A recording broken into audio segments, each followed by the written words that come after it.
Hello, and welcome to this very important webinar commemorating Pesach and Easter in the light of the present situation. When we were planning this webinar, the present situation has since changed since we first started reflecting on this, given the global seriousness of what is occurring around us. And we are all affected by the world and the situation and the tensions that are occurring. So before I introduce my colleague and co-coordinator, my name is Michael Trainer. I'm the chair of the Theology Committee of the International Council of Christians and Jews. So our 90-minute webinar will consist of 4 major presenters who are both colleagues, friends, but also people richly connected to each other in Jewish-Christian relations and dialogue, who will help us understand the importance of Pesach and Easter within our various traditions, and how that movement from darkness to light or from slavery to freedom is such an important theme within the situation that you and I are facing. I'm speaking to you from Adelaide, which is the capital city of South Australia in the southern central part of Australia. And the outline of our session, this webinar, will consist firstly after my colleague Pavel introduces our speakers. They will each speak for around 10 minutes. There will be time for them to interchange with each other, to clarify or engage each other in various questions or issues. And then there will be an opportunity for you to join us with your own reflections. You will find on the button More a Q&A place where you can posit your own questions, and please do so as our webinar unfolds, because your questions are important, and that will enable us all to engage the real issues that we are facing around the world as we prepare to celebrate these great feasts, Pesach and Easter, both within the Western and the Eastern churches. So let me pass my reflections over to my dear colleague, Pavel Bagar. Pavel. Good morning, good afternoon, good evening to all of you, depending on where you are, what time zone you are at the moment. Dear colleagues and friends, fellow travelers on a journey of Jewish-Christian dialogue. It is my great pleasure and honor to introduce you our 4 speakers for this event. And I'll introduce them in the order that they'll be speaking, actually. So our first speaker will be Dr. Deborah or Debbie Weissman. Debbie is an educator based in Jerusalem in Israel. Debbie taught at the Hebrew University in the field of Jewish studies and women's studies. And very importantly, she served as president of the ICCJ. She also is a long-term member of the ICCJ Theology Committee. Our second speaker will be Rabbi Guillermo Bronstein, who is based in Lima in Peru, a retired rabbi, very active in the field of Jewish, Christian, and interreligious dialogue, and also lecture at various institutions of religious and theological education. Our third speaker for today will be Reverend Patrick Morrow. Patrick is a priest in the Church of England, based in the UK. He's a parish priest and also a chaplain in the Church of England, serving at various capacities. And also Patrick is secretary of our ICCJ Theology Committee. And last but certainly not least, the very Reverend Dr. Jeffrey Reddy. Jeffrey is based in Toronto, in Canada, where he directs the Orthodox Christian Studies program at Trinity College, which is part of the University of Toronto. And Jeffrey is very much active, especially in Orthodox Christian and Jewish dialogue, both in Canada and internationally. As you heard from my colleague Michael, now you will hear for about 10 minutes from each of our four speakers. So please, Debbie, I ask you to go first with your presentation. Thank you very much. And I want to thank the ICCJ for giving me this opportunity right before Pesach and a little bit longer before Easter to greet my friends and colleagues, some old friends and some newer friends, and to wish you all a happy and healthy festival season. Now, the irony of this season, perhaps this year in particular, is that Purim, the festival on which the fighting basically started, and Pesach are both Jewish festivals that were very much influenced by Persian culture. Now, I know that we're used to thinking of them more, particularly Pesach and the Seder night, we think of as being influenced by Greco-Roman traditions, and that's true. But I think in recent years, scholars have been more and more involved with looking at the Persian cultural roots. And I want to mention specifically a festival that was celebrated in Iran recently and by people of Persian roots throughout the world. And that is the festival of Nowruz, which is a new year. And it's a festival of springtime. And I know here that we have several people from the Southern Hemisphere for whom the equinox is not this equinox is not the spring equinox, because you're moving into autumn. But in the Northern Hemisphere, which is where Persia is and where Israel is, and where the vast majority of the world's Jews live, we're moving into the spring. Now, I appreciate the fact that Michael and others have used the word Pesach rather than Passover. I appreciate that, even though it makes it more difficult for non-Hebrew speakers to pronounce. But I really feel that the festival should be given the name that is its original name. And if we say, for example, Ramadan, we don't translate that into English, or Eid al-Fitr, Eid al-Adha. Sometimes we say the Feast of the Sacrifice, but I appreciate an attempt to bring in the roots of the festival itself. Now, the equinox is, in both seasons of the year, is marked by two of the three major biblical festivals, which would be Pesach, Shavuot, and Sukkot. The theme of balance relevant to a spring or autumn equinox is one of the major themes of Sukkot. It's not one of the major themes of Pesach, although one can find it, but Pesach really is a festival of renewal, to some extent rebirth, and mainly liberation. And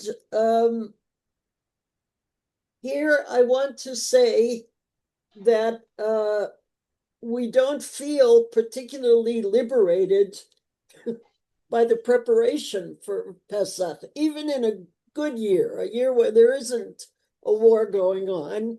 Pesach is a time of stress and fatigue and involves scrupulous cleaning and cooking and preparation and as well spiritual preparation. It's not only the physical, but sometimes the physical sort of clouds over the spiritual preparation because there's just so much to do to get our homes and ourselves ready for this festival. And particularly if we're making, in Israel, we only have one Seder. In the diaspora, many Jews have two, the first two nights of the festival.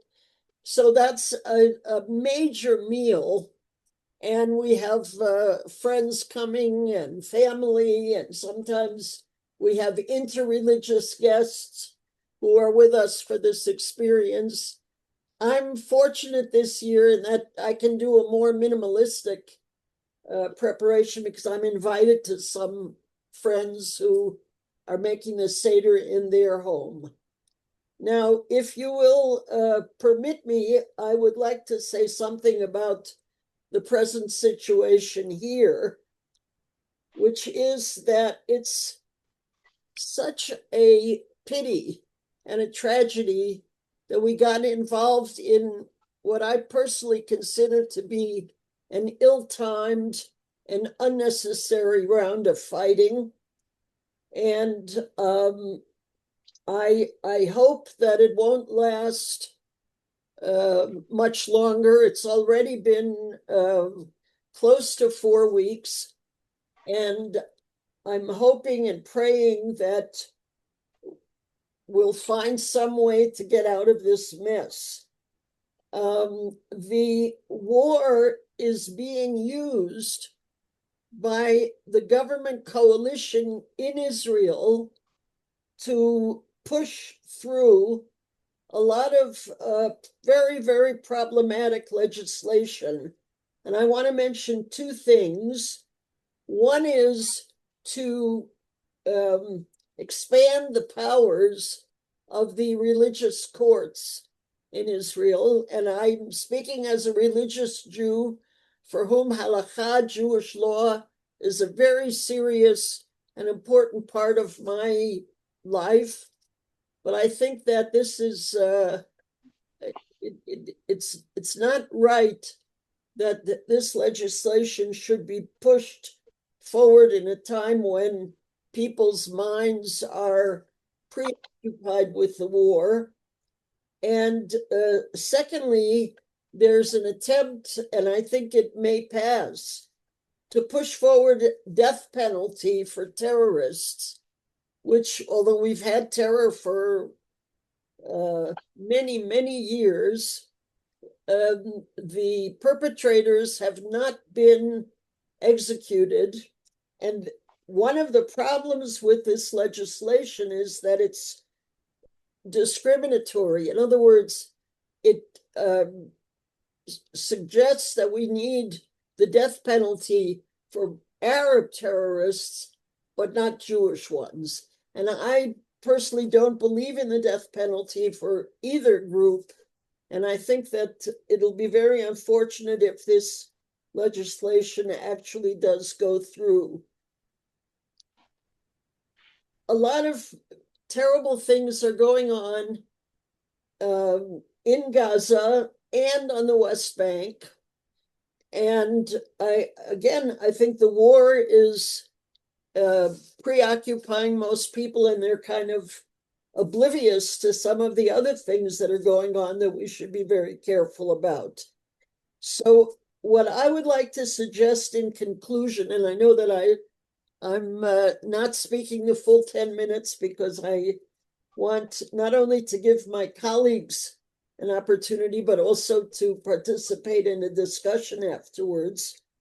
I want to suggest to people in the ICCJ throughout the world that there's something you can do. And that is, now obviously if you have friends in Iran, you can do this with them as well. I'm guessing that most of you have more friends in Israel than in Iran, but I may be wrong. I'm speaking now as an Israeli. If you have friends in Israel, just send them a little note on email or WhatsApp saying, I'm thinking of you.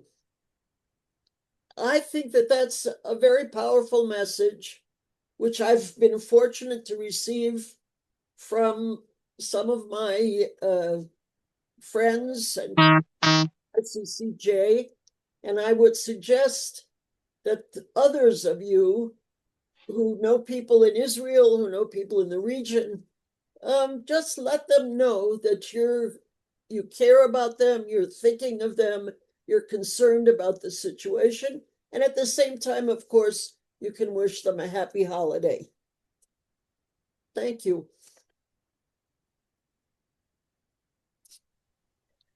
Debbie, thank you very much for your presentation, for not only bringing live the tradition, but also commenting on a contemporary event and providing some practical suggestions. And last but not least, also for sticking to your time frame. Now I'll invite Guillermo, please, to come forward with your presentation. Thank you, Pavel. Hello, everybody. I feel deeply honored to be part of this webinar, and I'll try to put a brief insight of what was the previous history of Pesach before the Exodus, after a brief talk about the Exodus, and there regarding our sages, Hazal, and finishing with a very, very brief insight of a homiletical midrashic point of view. The first aspect regarding Passover, both as a festival and as a ritual, is undoubtedly a sign of attachment to life and of life renewal.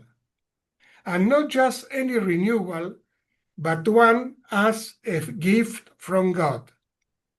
Our forefathers, the patriarchs, were semi-nomad shepherds, not totally nomads that have no fixed place and go where food may be available, but semi-nomads who are mainly shepherds and only change place, a kind of small exodus at the beginning of a rainy season, and after that, when rains cease at all at the beginning of spring. For semi-nomads, small livestock herders, spring also signified, along with the rebirth of pastures, in another aspect, a state of passage or transition. At this time, the perilous annual migration took place. To a certain degree, that's a kind of tiny exodus. From the winter pastures of the desert and steppe to the summer meadows of the regions bordering the cultivated land. Thus, the best condition existed for the spring festival of Passover to become, in later Israel, the memorial of worship commemorated the great exodus in history, the liberation from slavery in Egypt to the new life of freedom. For also the Israelite festival calendar was also based on the natural course of the seasons. Both the nomadic and agrarian festivals were very early linked within the faith in the God of Israel to issues from the history of salvation.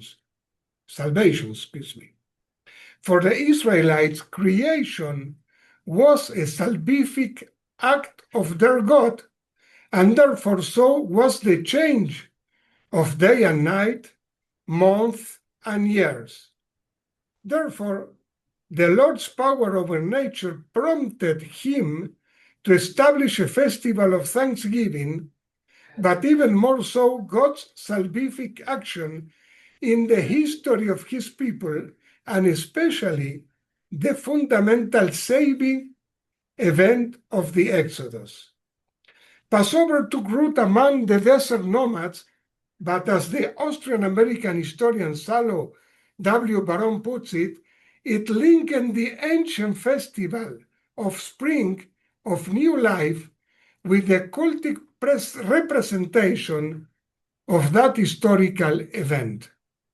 Both festive elements are determined by the same motive, the end of the old existence, the departure toward freedom, and the bestowal of new life. It is significant that the date of Passover was established on the full moon of spring, in the same way that the festival of booths, Sukkot, is established on the full moon in the autumn. After the rainy season in Israel, the rainfall system is a Mediterranean one. From October to March, April, the desert land blooms briefly. During this period between mid-March and mid-April, sheep and goats give birth to their young breed. Thus, the semi-nomadic person considers spring as the beginning of new life and as a resurrection of lives, after the death signified by the winter dormancy.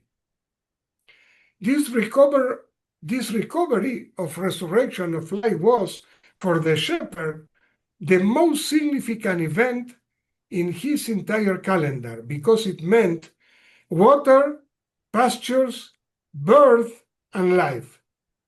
It's not surprising then that the vast majority of cults in Mediterranean lands, especially mystery cults that included rituals and myths of death and resurrection, took place in spring.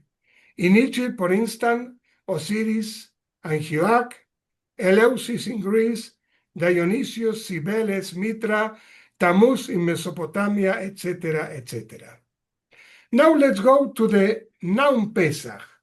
It appears 49 times in the Masoretic text of the Bible. 4 of these instances are in the plural, Pesachim. Of these 49 occurrences, 34 refer to the Passover rite in general, and 15, it's more than a half, refer to Korban Pesach, the Passover sacrifice.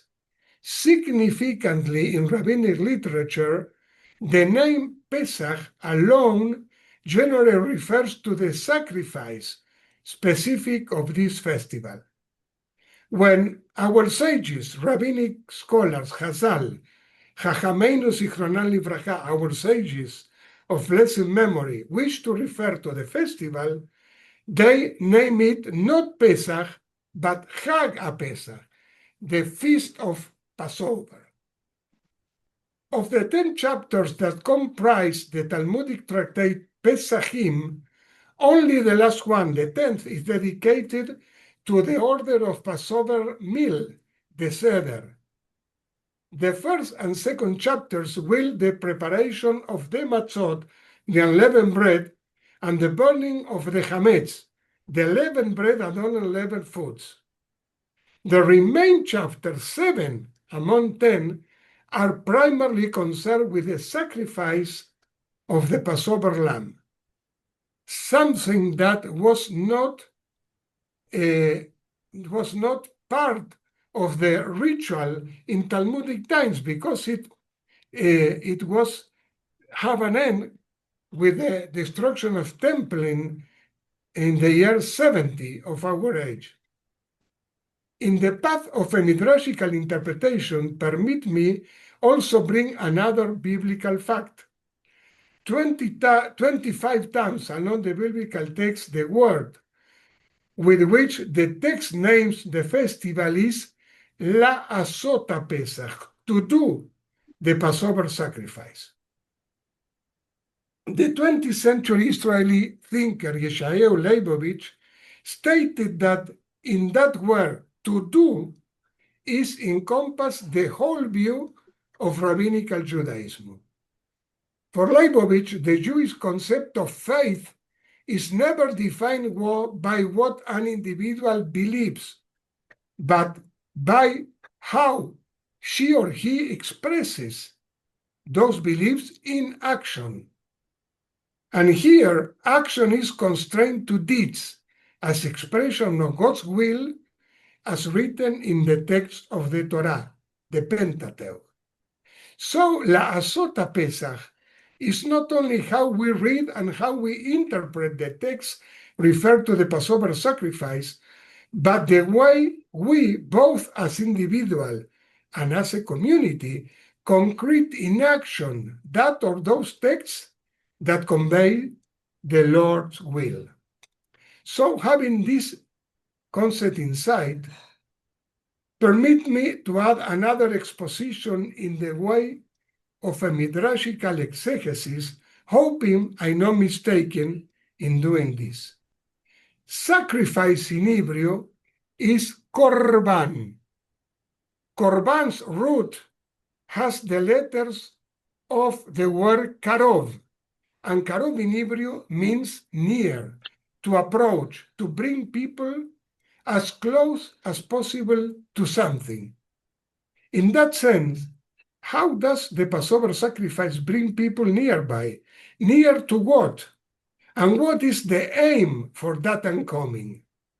As we saw, Passover is intimately linked to the Exodus. This is, of course, a ritual purpose to the Passover sacrifice. But just as important as the ritual is the socio-historical aim. Almost every time that the Torah text speaks of the Exodus from Egypt, the day after the sacrifice is reminder, for you must always remember that you were a slave in the land of Egypt, and the Eternal One brought you out from the house of slavery. Thus, the Passover sacrifice, Korban Pesach, signifies two things. The first one is identity, who you are, and no less important, where you come from. Never lose humility, be compassionate because you were a slave, because you have been at your lowest point. But above all, never forget that all salvation is not by your power or strength, but by the divine will. Thank you very much. Guillermo, thank you very much for your presentation, for giving us such a rich interpretation of the Pesach and various connection and connotations related therewith. And also thank you for your very close reading of the text and very interesting and stimulating interpretations. I would also now, before I pass on to our third speaker, remind all participants, the whole audience, that you are most welcome to write your comments and questions to a Q&A session using the Q&A button at the bottom line of your screen after having activated it. Please feel free to write in any language you feel comfortable in. We'll try to manage in various languages to understand your comments and questions. And now, please let me pass on to our third speaker, Patrick. The floor is yours. It's your turn. Hello, yes, thank you. Thanks, Pavol. It's a great privilege to follow on from Debbie and Guillermo, and I know that Guillermo won't mind at all if I say my prayers are especially with Debbie at this time, and I'm sure the whole room is thinking next year in Jerusalem in peace. I'm going to speak from my personal experience. Long before I was ordained an Anglican priest, I was already in the habit of organizing visits to different houses of worship. One was a synagogue, and Pesach wasn't that far away. And I do remember an earnest young man from our party, studying to be an RE teacher, tellingly, asking the lady who was kindly showing us around a beautiful shul, "What is the feel of Passover, of Pesach, for you, for her? What feelings bubbled up for her?" And she said, "To be honest, exhaustion. It's just such a tiring time. There are so many preparations, so much to take care over, and all to a deadline." And I admired her candor.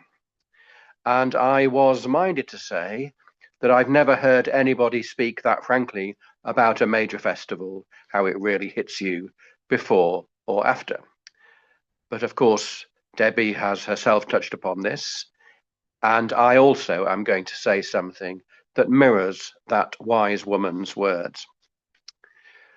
My awareness that Holy Week and Easter Day are just around the corner for me fills me with some excitement, yes, and also a lot of stress. Let me clarify that that doesn't mean I resent the stress. I don't. I am one of those Christians who thinks that the whole journey from Palm Sunday to the upper room, to the cross, to the grave and beyond is worth doing. And it's worth doing even if the people doing it, including me, are not yet experts in meditative contemplation. We might, and indeed we do, need to do our festivals collectively, just as we are. And it is okay if our first response is busyness and stress. That said, amongst all the stresses, what is my personal highlight? Well, if I'm honest, it's perhaps different every year, and I never know which bit is going to hit me with renewed force. But as I look back over the years, more often than not, it is for me as a Western Christian, the singing or the hearing of the great hymn of Easter, sung in honor of and in the presence of the newly lit Easter candle, the new fire in that sense, the Exultet. The Exultet, which means rejoice, is indeed a triumphant or a triumphal hymn. It is a song of triumph, but not, to be fair, and this is to be stressed, it's not triumph over against any other people, but rather triumph over sin and death. And one of its lines says very clearly, "This is our Passover feast. This is the night when our ancestors moved from slavery to freedom.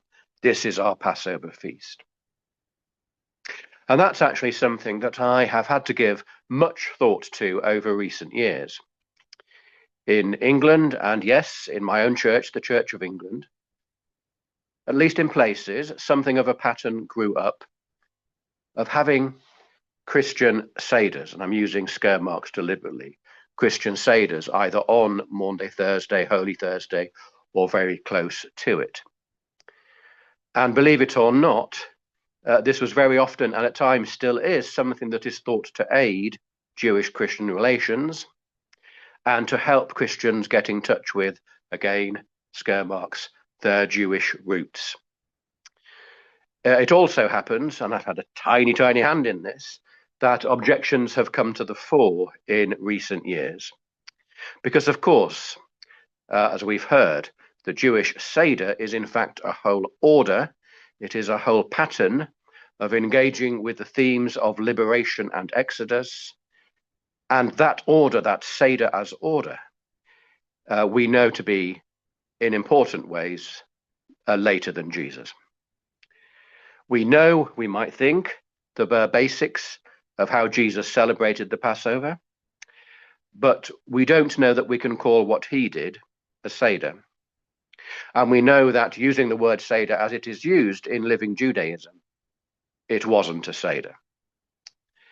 That is both a false appropriation of a tradition which is not ours, and it's simply bad history. By the way, though, it is worth saying that one thing I do know is that churches that got into the habit of having this particular service do tend to love it. And they love the informality and family feel of a Seder. Some then, and I think this is wise, have moved away from the language of Christian Seder to an agape meal in Holy Week, keeping the informality, keeping the discussion, keeping the song, keeping the genuine meal aspect of the gathering, but making no reference to Jewish terminology or frames of reference. This is our Passover feast. Back to the Exultet. Actually, the refrain that recurs, there are different versions, but at least 4 times in the version that I know, is actually saying, this is the night. This is the night 4 times, then more references to night, and it's more developed at each iteration. And this moves me. And here I am very open about being influenced by a book by James Falwell, This is the Night, Suffering, Salvation, and the Liturgies of Holy Week. And Falwell's argument is that we have to take fully seriously the range of meanings of that very phrase, this is the night. It means more than one thing. Yes, there is the sense that we're recounting something which by tradition happened at night, or involved lots of things happening at night, crossing from slavery to freedom, from death to life. So we're taking seriously that, but that is clearly only part of it. The other side is in deliberately and knowingly repeatedly singing, this is the night. We are frankly acknowledging in all that we do, we are still in the night. We're still in a world that is vulnerable and exposed to and feels in a raw way pain and suffering and worse. So the difference of the triumph of Easter, and as I say, it's a triumphal song, is not that night is obliterated. It's not thrown away.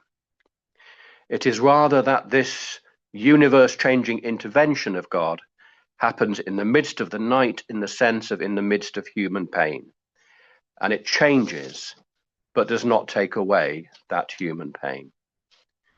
So it's important to be clear about the both and message here. It both makes all the difference, and it makes a difference which stays hidden or mysterious or suggestive or elusive. The language can vary. Let me return to the theme of candor.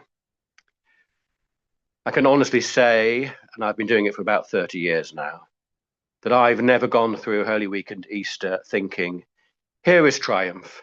The message here is that all life's problems have been solved. All I have to do is throw myself into this story and I will experience newness of life in my life and the world's, and all the problems will be solved. That's never actually what goes on. Rather, I've always had some sense that this is the night, this is and remains the night, and yet the night is not like the night of night. That is not like all other nights, and somehow, even in this night, everything is changed. Look, I know this is easy to dismiss as so much religious language, yet somehow things are changed, yet somehow things are changed. I know that I'm not going to convince any skeptic or any ideological atheist. But my feeling is, just as I had that feeling when the synagogue guide answered that question honestly, that by honestly saying there is just something about staying with this night somehow changed, that there is something to hold on to. There is some change that is possible. There is some hope that is possible. This is the night, and that's okay. Thank you. Patrick, thank you so much for reflecting so honestly and openly on your experience. Thank you for not only putting Easter in a liturgical framework, but also for bringing up the very important topics and questions related there with everyday life, including pain and suffering and those difficult aspects of life. So thank you very much for that. Before I pass on the word to our fourth and final speaker, Jeffrey, I would once again like to encourage all of our participants to submit their questions and comments to using the appropriate button for the Q&A button.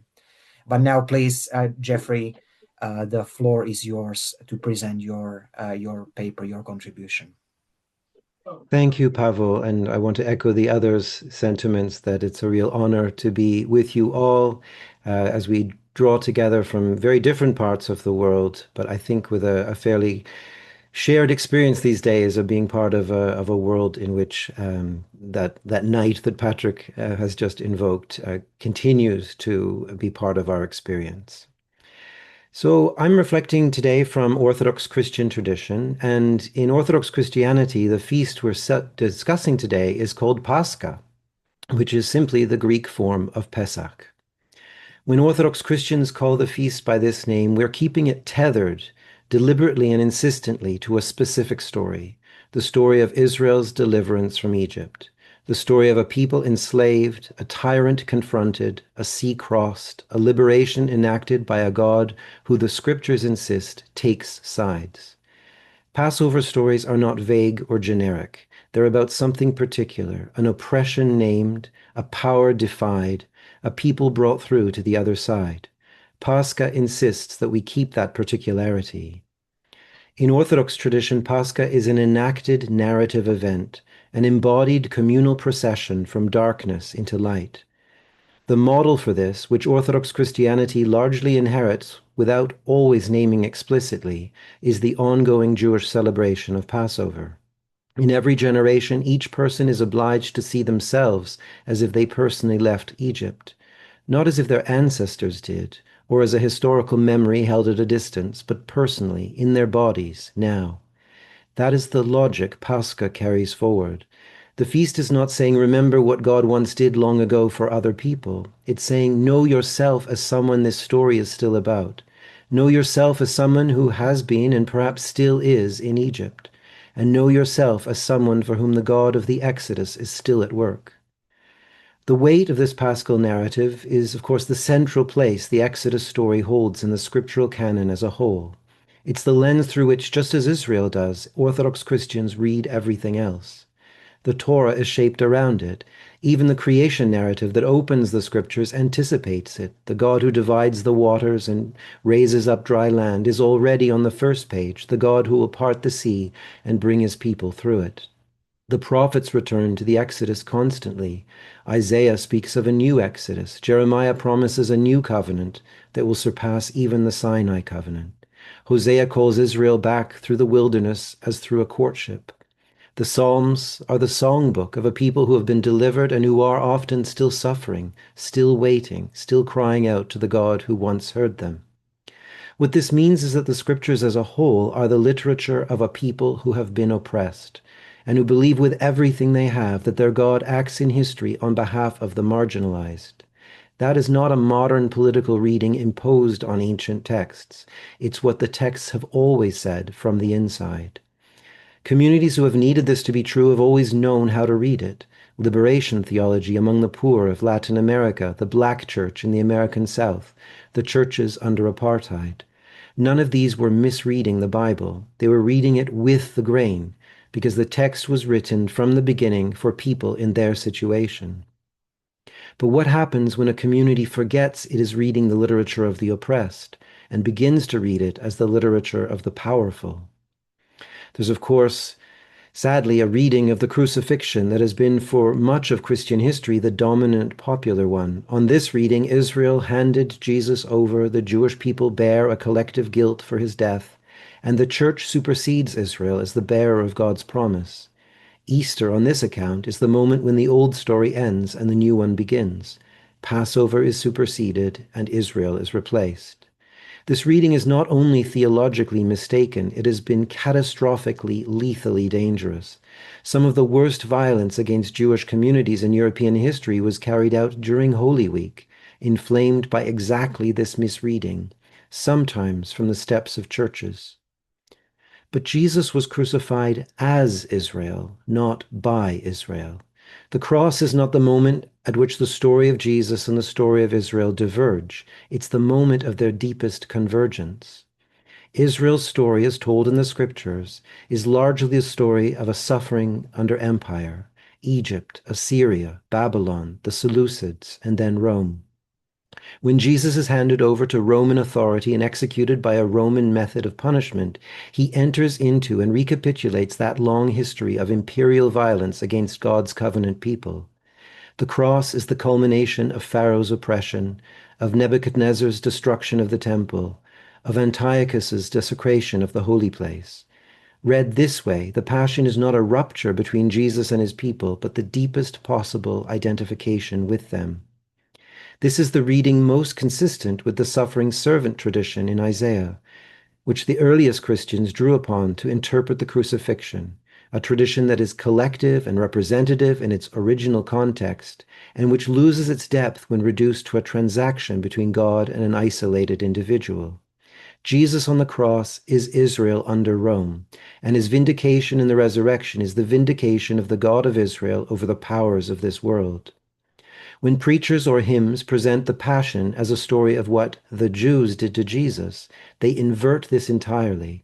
They transform a narrative of imperial oppression into a narrative of Jewish guilt, and in so doing, they obscure the very thing the cross is meant to reveal.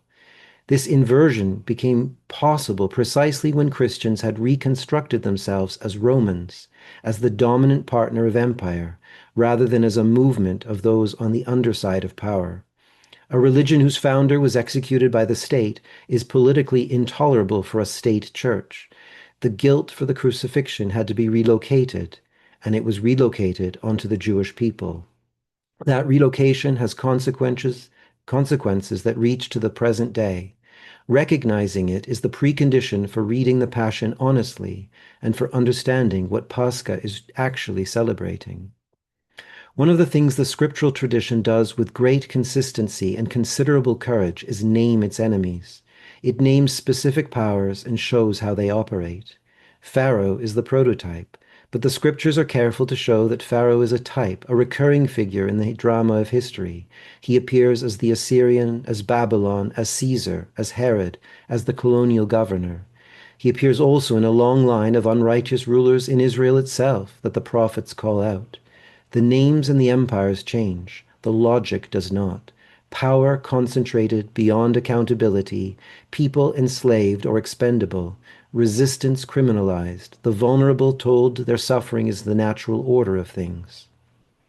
The dominant way the Eastern Orthodox tradition has understood what Christ accomplishes in the Passion and Resurrection is captured in the phrase Christus Victor, the Messiah as the one who defies and conquers evil.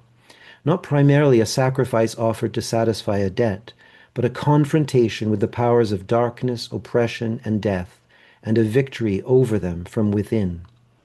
Orthodox theology extends this all the way to a cosmic register. Christ descends into Sheol, into Hades, into the realm of death itself, the ultimate power that holds all humanity captive, and liberates it from within. The icon of the resurrection in Orthodox tradition does not depict a figure floating peacefully upward from a tomb. It shows Christ standing over the shattered gates of hell, grasping Adam and Eve by the wrist and hauling them up from the pit, the imprisoned departed of Israel rising around him. It is Exodus imagery at full stretch. It's the same strong arm, the same outstretched hand, working at the deepest possible level of bondage. The global turn towards authoritarianism that we are living through today is the same ancient structure the scriptures have been naming for 3,000 years. Power concentrated in the hands of strong men who demand loyalty, who scapegoat minorities, who crush dissent, and who frequently wrap themselves in religious symbolism while doing so. The strong man who poses with a Bible, the nationalist movement that claims to be defending Christian civilization while enacting policies of exclusion and brutality. This is Pharaoh dressed in Moses' robes, and Pascha, read honestly, is a direct confrontation with exactly this. Christian communities are not facing this as observers. Across the Middle East, across sub-Saharan Africa and parts of Asia, Christian communities face active persecution, displacement, and martyrdom. For many people alive today, Pascha is not a theological reflection on liberation. It is celebrated under threat, in the shadow of real violence, by communities who know from current experience what it means to be the people Pharaoh wants gone.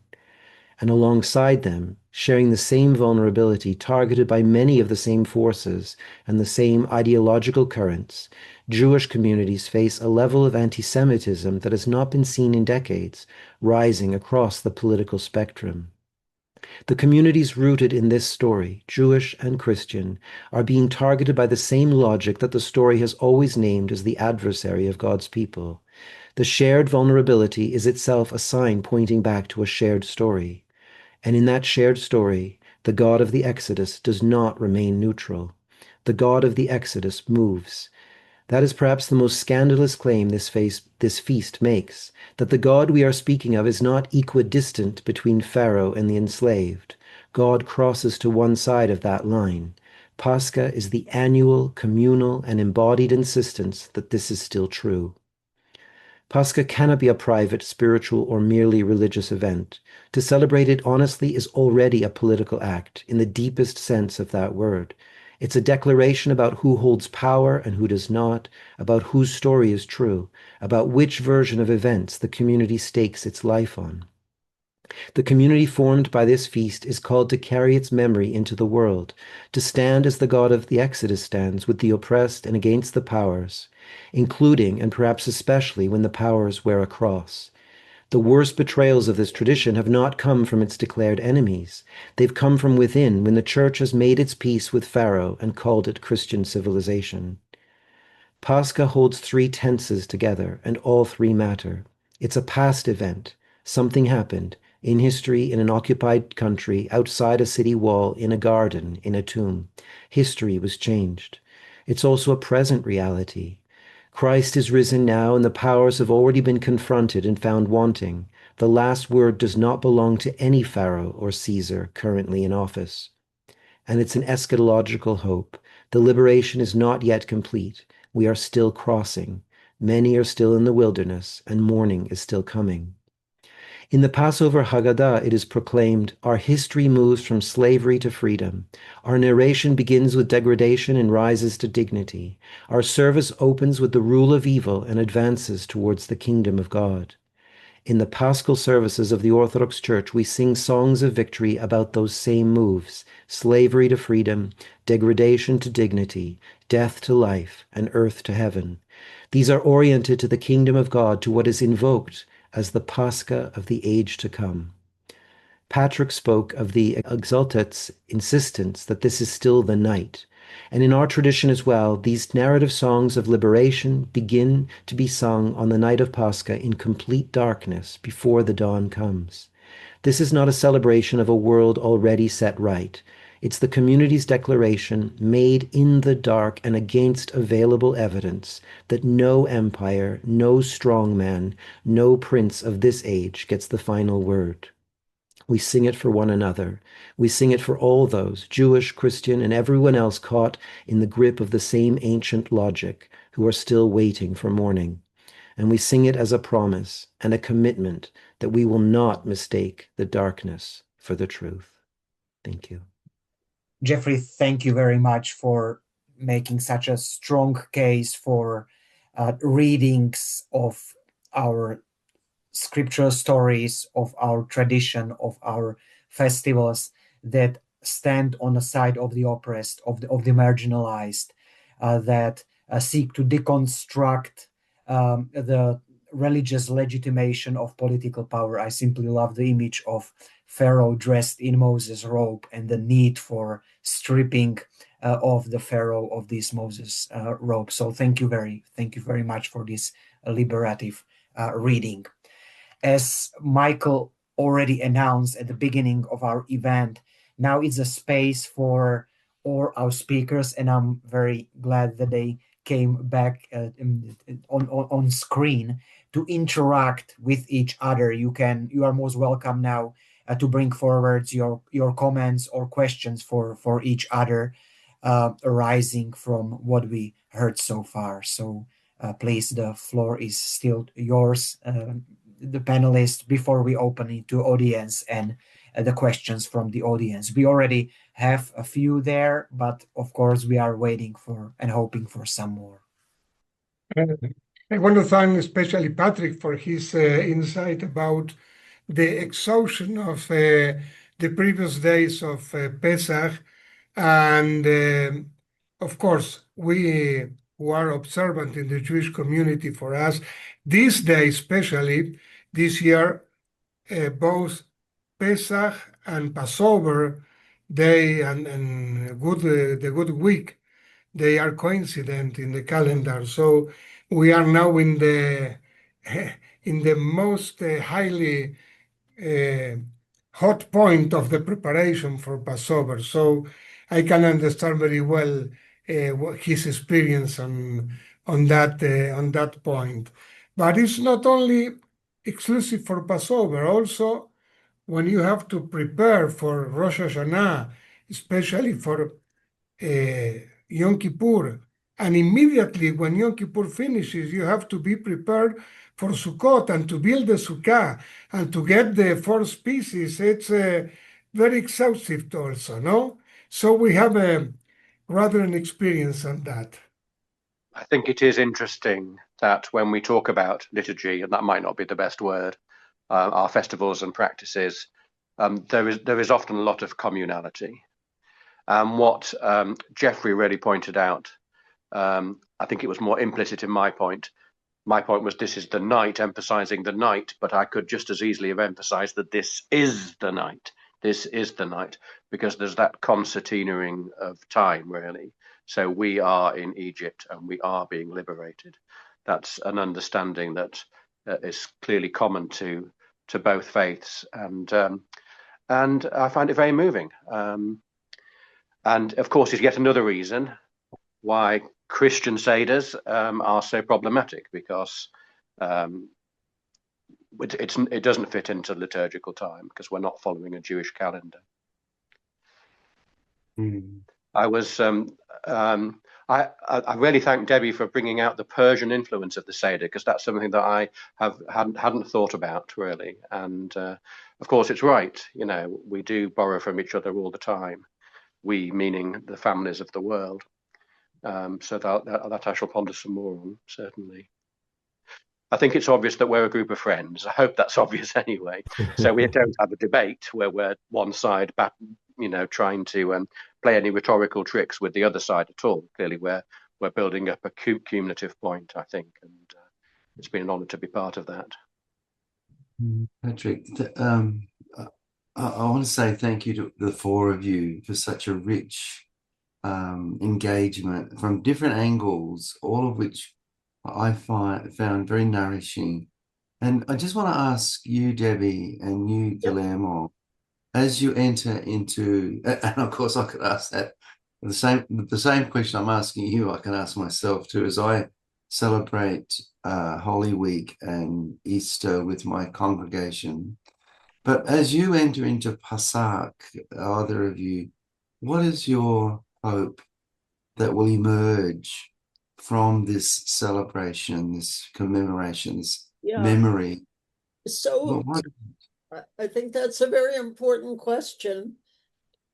Certainly, in terms of this year, I hope that we'll be able to get through the festival in peace without being disrupted by missiles and the fatalities that have obviously there's been more deaths in Iran, and they're human beings and I feel for them and their families, but I'm speaking as someone who lives here and is very much connected to what's going on, and it's a very great tragedy. But what I hope will emerge will be some sense of the necessary balance between the particular and the universal. And I think this is true in both of our rich religious and cultural traditions, that there's a particular element where we focus on ourselves, on the Jewish people, and our own particular historical experience coming out of Egypt. But at the same time, that particular experience has universal significance and a universal message. And I think that people need to find those focal points and keep them in balance and not get stuck only on one side or the other. They have to be, even if they're in tension with each other, it can be a creative tension. And I would hope that that's how we'll experience it. Debbie, thank you. Guillermo? Yeah, Passover, Pesach is always an expectation of deliverance, but also of a gate to the Messianic times. In the Talmudic thought, it said, as they were delivered in the month of Nisan, they will be delivered, the final delivery, in the month of Nisan too. So we have a really deep hope now that maybe next Passover we can celebrate together with our Lebanese neighbors, and as Debbie said, with the Persian brethren too. All together, and as Geoffrey said, that there is a hope, really hope of realization of history in this Passover this year, this coming year. Thank you, Guillermo. There are some questions now coming through live, some comments or questions from our attendees. Thank you for putting these up. One of them comment is to you, Debbie, about the thanks that you are suggesting. And one person has said that this is important, even with the, including with Muslim friends, about the concerns that are emerging. There is a comment here about getting a transcript, Geoffrey, of your very rich, beautiful presentation on while the questioner is not saying about the connection, but I found your presentation very deeply moving, highlighting the Jewish connection to our liturgies, both Orthodox and the Latin Western Rite. But they're asking for a transcript of our discussion. This recording will be available, but also we as the Theology Committee will talk about how we might make these presentations more accessible, perhaps in a written form as well as in an audio form. So thank you for that comment. There is a question here, Patrick, so the comment is, as a non-Anglican, so this is from someone who is a non-Anglican Orthodox Christian, Presbyterian from Aotearoa, from New Zealand. Which night, in inverted commas, are you referring to? And Debbie, yes, thank you for highlighting the Persian links as well. Patrick, a comment about which night? A very good question, and indeed I wasn't explicit in my presentation. The short answer is it's the night that leads into Easter Day. So again, another commonality is that liturgically a feast can begin the evening before, just as every day begins the evening before in Judaism. So the Easter Vigil that I'm referring to was, at least in parts of the world, originally an all-night vigil. So you'd gather at nightfall and it would end at dawn. Most parishes don't do that. So sometimes you have a dawn vigil where you have the progression of light. You would light the Easter fire, you would sing the Exultet, you would then have candlelight and then the lights of the church, and then you go out to the dawn. And I always think that then when you go out to the dawn, you get that vision of the greater light. That you just get a vision of that sense of beyond the night, even though liturgically and indeed experientially and existentially we're still in the night. So lots of churches also do it the evening before. But it is Easter Day, even if Easter Day begins on Holy Saturday evening.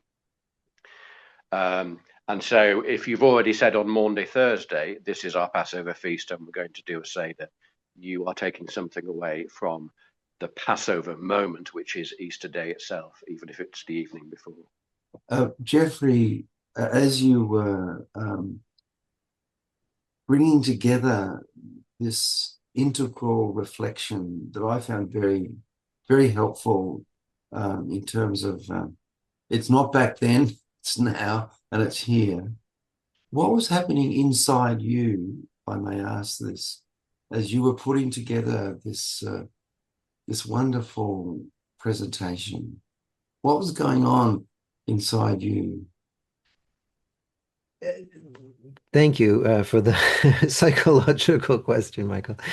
Are we in therapy now? Should I lie down on your sofa and you can? No, it's a good question. Jeffrey, we can continue this outside the. Yeah, for those who don't know, I'm in therapy with Michael.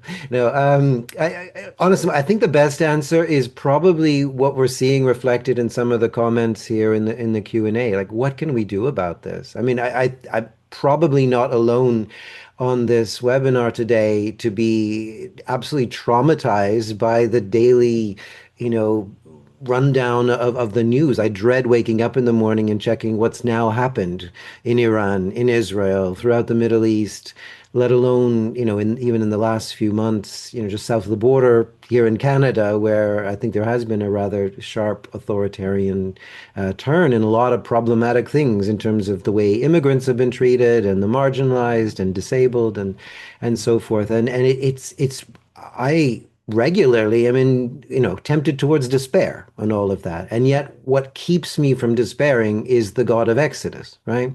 The God who does cross and stand with the poor, the marginalized, the outcast, the downtrodden, and has always done so. And we know that from Torah, we know that from prophets, we know that from the history of Israel, we know that from the history of the martyrs in the church, and it's the only thing that keeps me going, is to remember the bigger story and the bigger and the longer arc of the narrative of history that is towards Shalom, towards that peaceable kingdom of God that the Passover Haggadah is looking towards, that our own Paschal celebration, looks towards. Otherwise, I mean, all bets are off, Michael. I mean, why would you get out of bed in a world like this? So, Jeffrey, thank you. And I mean, I asked that psychotherapist question because I was being moved by what you were saying, and I was reflecting on my own celebration of Easter as a Catholic priest in a parish, and it begins with Holy Thursday night, and the very first reading in that liturgy is the story of Exodus. So it is a very quite unique and integral connection with the Jewish world and what the Jewish community is going through, but we ourselves as Catholics are part of this bigger narrative, and that's what I was enjoying a lot, Jeffrey, from what you were saying. Can I just add one thing, and that is that yesterday, for yourselves and for us, it was the Feast of the Annunciation on the 25th of March. And it really struck me this year how that's the story there too. I mean, this young Jewish woman who sings a song that is basically out of the words of Hannah, mother of Samuel, but it's the story of toppling empires, about standing up to power, about those who were left aside being brought back in, and it's often in the mouth of the young woman, in the scriptural story that is kind of carried, through. I think of, already we spoke about Purim, and you think about the strength of someone like Esther too in her situation, right? Let's remember those voices as well that have been part of the wider Exodus narrative as it kind of gets reshaped and retold across the scripture.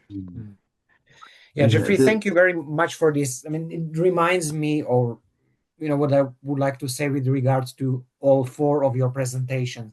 What was one strong connecting point for in all of your presentation was this emphasis on embodiment of stories, and how stories live in the lives of people, perhaps in a generation that comes after those people that the stories speak about. And it's really something central until today, really, that how we live those stories, what they mean for us, and how they foster our lives, and hopefully through us also those around us.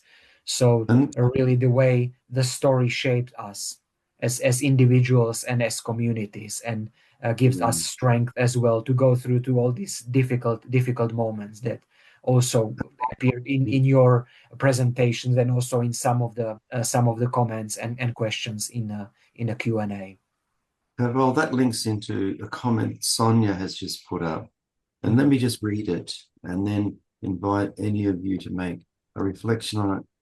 She writes, "My feeling this year is the present situation we are going through brings up the consideration of what meaning liberty and liberation, both physical and spiritual, have. We are facing new challenges," she writes. "For us Jews, for example, rising anti-Semitism is what we are hoping to be freed of. Humanity as a whole must be freed of putting up with universal prejudices, strong obstacles for real and profound fraternity." So Sonia's naming this issue.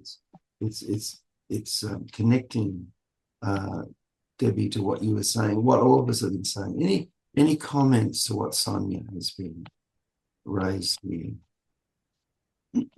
Well, first of all, I have to say that it is not a new challenge, that along history we experience this rising anti-Semitism, especially in this season around Passover, Easter, and Pesach, especially in Eastern Europe in all times. But what I feel, despite this situation this year and these last years, 3-4 years, is that the dialogue in now, it's a great amount of hope for real liberation of all biases, and that if we know how to convey this dialogue to the world, we are doing that Kodesh, a really holy work. Guillermo, I think anyone else want to add a word? I'm very struck by what Guillermo is saying about holiness as the key to this. I think that's exactly right. I think that is exactly mirrors Jeffrey's point about what keeps us going is belief in this God.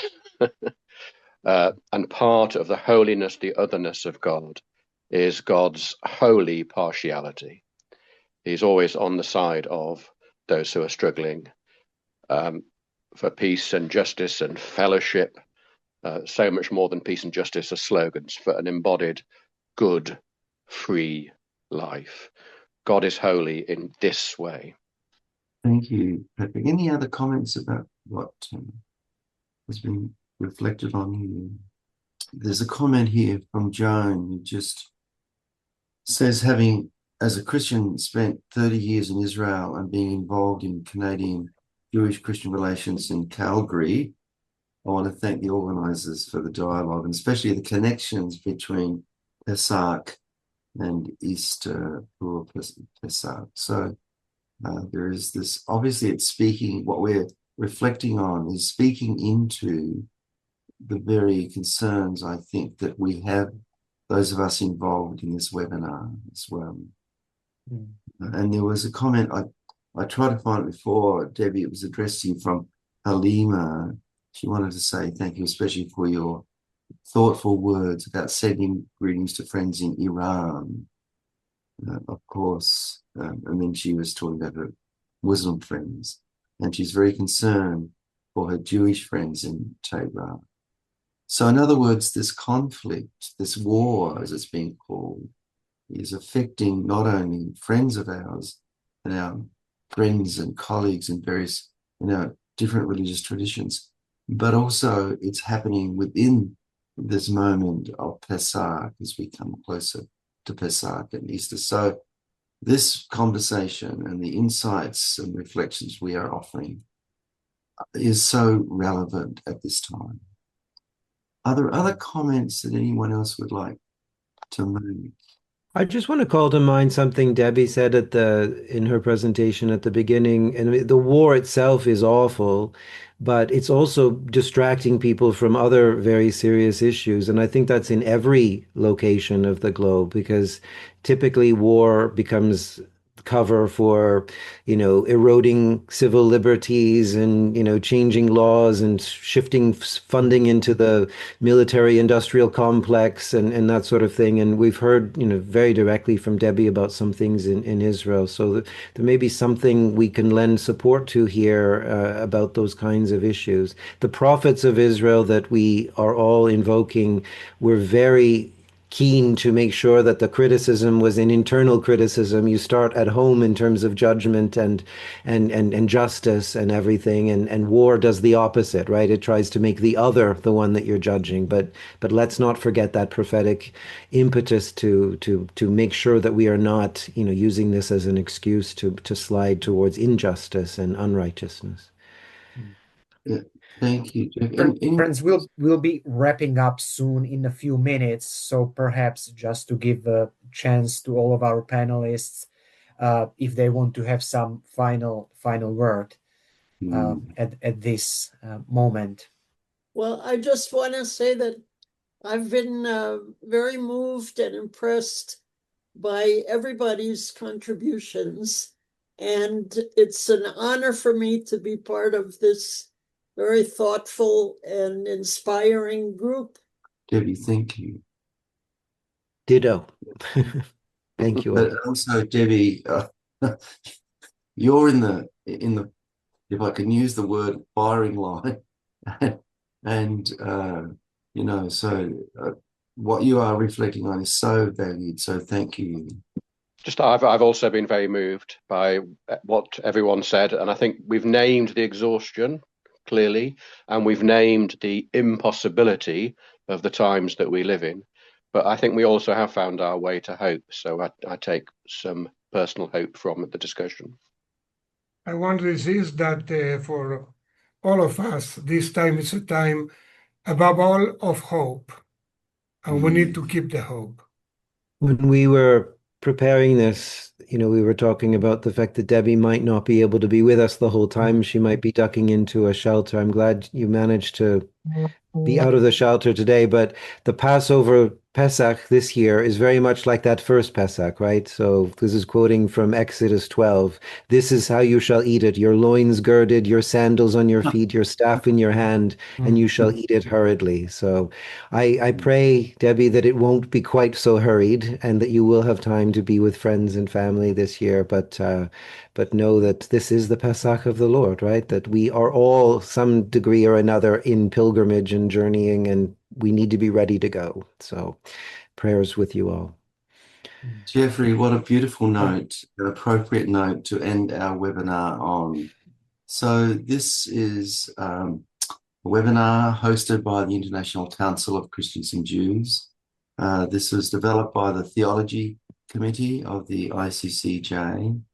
And on our behalf, we wish you who are the attendees, the blessings of this time, and to add and to echo what Jeffrey had so beautifully concluded, may this be a time of hope, as well as a time of deep inner peace in the midst of the struggles that we are encountering personally and globally.